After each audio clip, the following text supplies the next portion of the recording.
Mother's decide, मैं motivation speaker. और आज के इस वीडियो में मैं आपके साथ एक स्टोरी शेयर करने वाला हूँ। और ये स्टोरी मैंने कुछ ही दिनों पहले अपनी एक बुक में से पढ़ी और मैंने इससे बहुत कुछ सीखने को मिला और आई होप कि आपको भी इससे बहुत कुछ सीखने को मिलेगा। और इसमें एक छोटी सी बात दी गई है, एक छोटा सा लेसन जो आपको एक बड़ी चीज सिखाएगा, एक बड़ा लेसन। अगर आपसे जानना चाहते हो तो इस वीडियो को बगैर स्किप किए लास्ट तक देखिए। ये स्टोरी है दो दोस्तों की, दो बेस्ट फ्रेंड, बहुत ज्यादा अच्छे बेस्ट फ्रेंड, एक दूसरे के साथ अच्छे से रहते। एक का नाम था राहुल और दूसरे का नाम था मोंटी। दोनों एकदम से खुल मिल के रहते थे, कोई भी बात एक दूसरे से नहीं छुपाते थे। अगर उनके कोई सीक्रेट होते हो तो वो एक दूसरे को ही बताते थे, ना कि किसी और इंसान को बताते। और दोनों की शादी भी हो गई थी और शादी के बाद भी दोनों अच्छे फ्रेंड थे। और वो इतनी अच्छी उनके अंदर फ्रेंडशिप थी कि गाँव में जो थे लोग उन्हें उनके नाम से कम उनकी फ्रेंडशिप से ज्यादा जाने। और इतने अच्छे फ्रेंड कि अगर एक दोस्त गांव से बाहर चला जाए तो दूसरा दोस्त उसके दोस्त की केयर रखता था, उसकी दोस्त की फैमिली की केयर रखता था। और जब तक वो आ ना जाए तब तक वो उसकी फैमिली को अपने घर रखता था और खाना पीना वो अपने पैसों से भी दे देता था। इतने अच्छे फ्रेंड कि उसकी फैमिली को भी अपनी फैमिली मानता। अब देखिए कुछ दिनों बाद क्या हुआ कि जो राहुल था उनकी जो थी एक आंटी थी, उनकी एक आंटी थी दादी, और उन्होंने अपनी सारी जायदाद जो थी, जो उनकी जमीन थी, वो सारी की सारी राहुल के नाम कर दी। ये सोचकर कि राहुल मेरे बुढ़ापे में मेरा सहारा बनेगा, जब मेरे ऊपर मुश्किलें आएंगी, जब मेरे हाथ पैर काम नहीं करेंगे तो वो मेरी मदद करेगा और मुझे खाना पीना देगा। ये सोचकर उन्होंने अपनी सारी जमीन जायदाद राहुल के नाम कर दी। और राहुल की जो वाइफ थी वो थोड़ी अच्छी नहीं थी, वो थोड़ी चिड़चिड़ी टाइप की थी और उसकी आंट से जो थी वो जलती थी। वो चाहती थी उसकी आंट उसके घर से चली जाए और उसकी आंटी जो थी उसके घर पर ना रहे। अब कुछ दिनों बाद क्या हुआ कि उन्होंने 1-2 साल तक तो राहुल ने उसकी केयर की, अपनी आंटी की, और फिर उसके बाद उन्होंने उसकी केयर करना बंद कर दिया। वो अपनी दादी जैसा अच्छा नहीं रहा, बल्कि वो अपनी वाइफ जैसा बुरा होने लगा और उसके अंदर चिड़चिड़ापन आने लगा।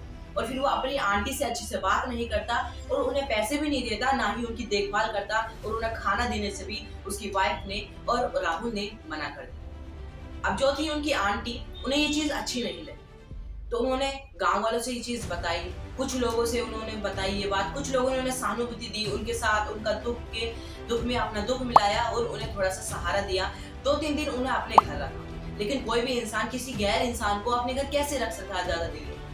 तो इसी चीज से उन्हें भी वहां से निकाल दिया गया। अब वो अपने घर आए और उन्होंने सोचा कि ऐसे तो मैं नहीं होने दूंगी, मैंने अपनी बहुत ज्यादा लाखों की जायदाद जो है राहुल के नाम कर दी है और आज आकर वो मेरे साथ ऐसा कर रहा है, ये एकदम सही है।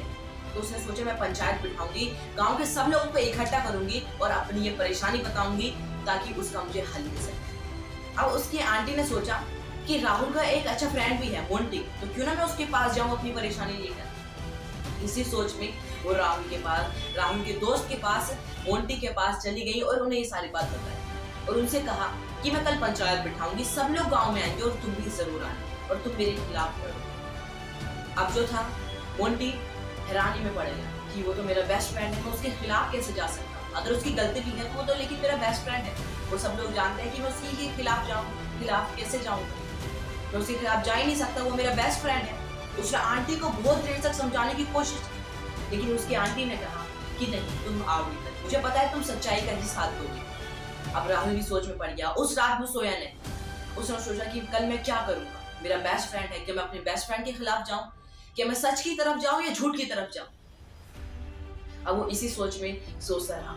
अब उसकी मोंटी की वाइफ उनके पास आई और उनसे कहा कि क्या हुआ। उन्होंने सारी बात बताई।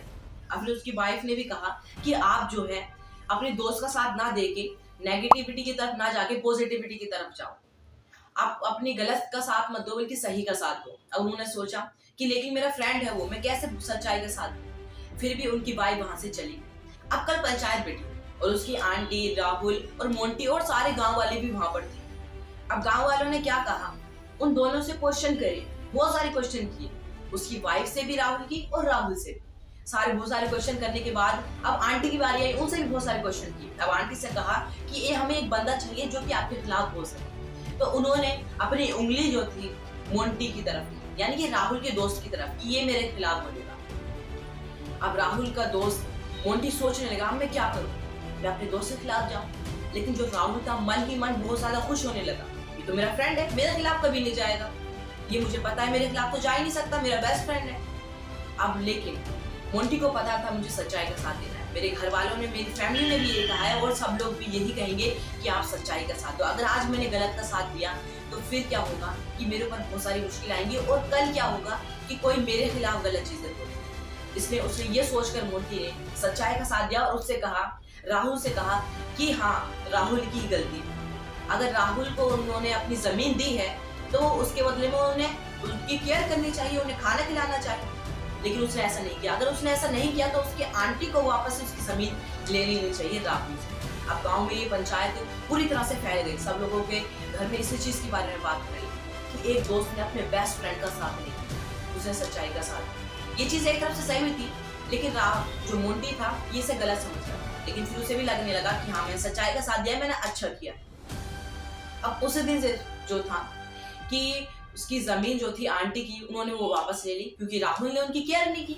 अब राहुल ने केयर नहीं की, अब दोनों के रास्ते एकदम बदल गए, मोंटी के भी और राहुल के। अब जो बेस्ट फ्रेंड थे अब वो एक दूसरे के बड़े दुश्मन बन गए। पहले तो अच्छे दोस्त थे, अब बहुत बड़े दुश्मन बन गए। एक दूसरे से बात भी नहीं करते, एक दूसरे की फैमिली की केयर भी नहीं करते और कुछ काम साथ भी नहीं करते। और जहां वो जॉब करते थे वो वहां से हट गए, अलग अलग जॉब करने लगे।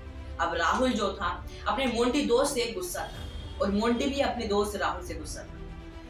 अब दोनों में बहुत ज्यादा लड़ाइयां हो गई। पहले लोग उन्हें कैसे जानते थे? उनकी फ्रेंडशिप से। अब उनकी बुराइयों से, उनकी लड़ाइयों से जाना करते थे। उनमें रोजाना लड़ाई हुआ करती। एक दिन ऐसा हुआ कि वो दोनों अपने घर दूर दूर उन्होंने अपनी जमीन ले ली और दूर दूर रहने लगे। अब कुछ दिनों बाद जो था मोंटी की घर की हालत खराब होने लगी, बहुत ज्यादा बिगड़ने लगी। और मोंटी के पास 2 भैंस और 2 गाय थी और दोनों भैंस जो थी किसी बीमारी के चलते मर गई। और जो एक गाय थी उसने किसी को बेच दी और एक से अपने खेत में काम करने लगा ताकि उसका घर का गुजारा चल सके, अपने घर वालों की देखभाल कर सके।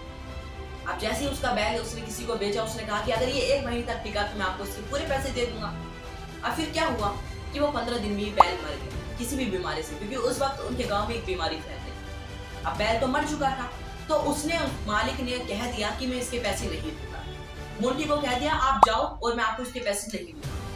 अब मोंटी को इस बात पे बहुत ज्यादा गुस्सा आया। उसने सोचा मैं भी राहुल की आंटी की तरह मैं भी एक पंचायत में रहूंगा क्योंकि इसने मेरे साथ गलत है। अब उसने फिर सोचा कि मैं इससे क्यों ना 1-2 बार मांग के देखूं, 1-2 हफ्ते तक मांग के देखूं। उसने 1-2 वीक उसके घर रोजाना गया उसके मालिक के पास जो उसने बेच दिया था बैल, लेकिन उसने मना कर दिया। उसने कहा नहीं, मैं आपको इसके पैसे नहीं दूंगा। अब आखिरकार उसने थक हार कर कल पंचायत बिठाने की कोशिश की और कल पंचायत बिठी और सब लोग आए, गांव के सभी लोग आए, एक भी बंदा नहीं, बच्चे बड़े बूढ़े सब लोग आए और मुखिया भी वहां पर था। उन्हें ये वाली प्रॉब्लम बताई और अचानक की बात ये थी, हैरान की बात ये थी कि राहुल भी वहां पर आया था। जो मोंटी का दोस्त था राहुल भी वहां पर मौजूद था। अब उसने सोचा मैं किससे अपना बोलने वाला चुनूंगा जो मेरे खिलाफ बोल सके, मुझे भी एक सबूत चाहिए। तो इसी चीज को सोचकर अब लोगों ने उनसे सवाल करने शुरू कर दिए, क्वेश्चन करने शुरू कर दिए।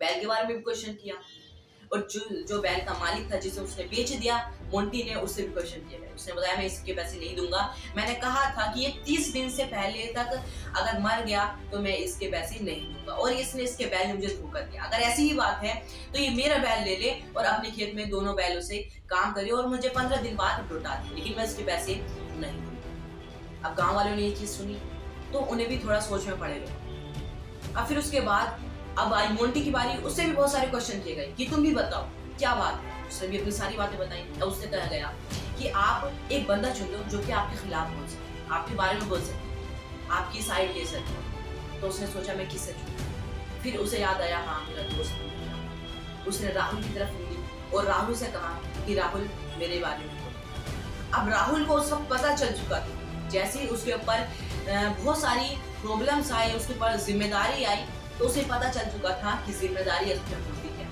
जब हमारे पास जिम्मेदारी होती है, एक बड़ी जिम्मेदारी होती है 150 लोगों के सामने, तो हमें सिर्फ और सिर्फ सच्चाई का साथ देना चाहिए। इसी चीज को सोचकर उसने कहा कि बैल के मालिक को उसे पैसे दे देने चाहिए, उस गांव वाले को मोंटी को पैसे दे देने चाहिए, क्योंकि उसे क्या पता था कि उसका बैल 15 दिन में मर जाएगा। इसकी तो कोई गारंटी नहीं थी, वो तो आपके घर वाला, तो आपको पैसे देने पड़ेंगे। अब उसे पॉजिटिविटी के वक्त पता चल गया था क्या होती है सच्चाई। जब हम पंचायत में होते हैं, कोई बड़ी चीज होती है, अच्छाई की तरफ जाते हैं तो उसमें फैमिली, घर वाला, दोस्त कुछ नहीं देखा जाता, हमें सिर्फ और सिर्फ सच्चाई का साथ देना चाहिए। अब दोनों इस पंचायत के खत्म होने के बाद उसने उसे पैसे दे दिए जिसने पहले उससे खरीदा था मोंटी से। अब मोंटी पैसे लेने के बाद और राहुल जो था एक दूसरे को देखने लगे। पूरे गांव वाले भी वहां पर थे, सब लोग वहां पर थे, उनके हस्बैंड वाइफ पूरी फैमिली वहां पर थी मोंटी और राहुल की। अब राहुल और मोंटी एक दूसरे के गले लग गए। उन्हें पता चल चुका था कि हमारी गलती है और राहुल को बहुत ज्यादा एहसास हुआ इस चीज का। उसकी आंखों से आंसू निकलने लगे, वो रोने लगा और अपने दोस्त से उसने माफी मांगी। दोनों ने एक दूसरे से माफी मांगी और दोनों फिर से अच्छे फ्रेंड बन गए। और फिर उसके बाद जितनी भी प्रॉब्लम आई उन्होंने उसका सामना किया, उन्होंने उसका डट के सामना किया, फेलियर्स का सामना किया।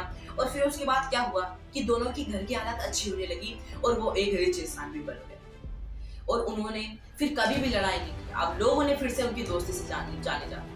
और गांव में आज के बाद उन्होंने ये फैसला किया था कि हम किसी के साथ अन्याय, किसी के साथ बुरा नहीं होने देंगे, किसी के साथ गलत नहीं होने देंगे। सब लोगों को ये चीज सिखाएंगे कि हमें सिर्फ और सिर्फ सच्चाई का साथ देना चाहिए। तो ये है दो फ्रेंड्स की स्टोरी। अब आपको इससे सीखने को क्या मिलता है? देखिए, कई बार होता क्या है कि हमारे रिश्तेदारियों में और फैमिली में कई बार लड़ाई हो जाती है, दोस्ती में भी लड़ाई हो जाती है, तो हम सीधा दोस्ती तोड़ देते हैं, जबकि हमें मेन रीजन नहीं पता होता है किस वजह से दोस्ती तोड़ी है और किस वजह से हम लड़ाई कर रहे हैं। तो इससे आपको सीखने को मिलता है कि अगर कभी भी कोई प्रॉब्लम हो आप दो बंदों के बीच में, तो आपको सीधा रिश्ता तोड़ने की जगह प्रॉब्लम को समझना चाहिए और उसका सॉल्यूशन निकालना चाहिए कि क्या प्रॉब्लम है और इसका क्या सॉल्यूशन निकल सकता है। और अगर आप सीधा रिश्तों में दरारें डालते हैं तो ये गलत बात है। रिश्तों में दरारें डालने से पहले 100 बार सोचिए, 100 बार सोचिए कि हम सही कर रहा हूँ, क्या ये गलत है या ये सही है। क्योंकि देखिए, कभी भी कोई भी लड़ाई जो होती है उसके पीछे किसी न किसी का तो हाथ होता है। अब हो सकता है कि आपकी फैमिली में किसी ने लड़ाई करा दी, तो इसका मतलब ये थोड़ी है कि आप अपनी फैमिली वालों से लड़ने लगो। देखिए किसने कराई और उसका सॉल्यूशन ढूंढिए और बातों को समझिए और सीधा रिश्ते मत तोड़िए। सीधा रिश्ते नहीं तोड़े जाते बल्कि चीजों को समझा जाता है। हम मिलते हैं अगली वीडियो में, तब तक के लिए आप सीखते रहिए और जीतते रहिए।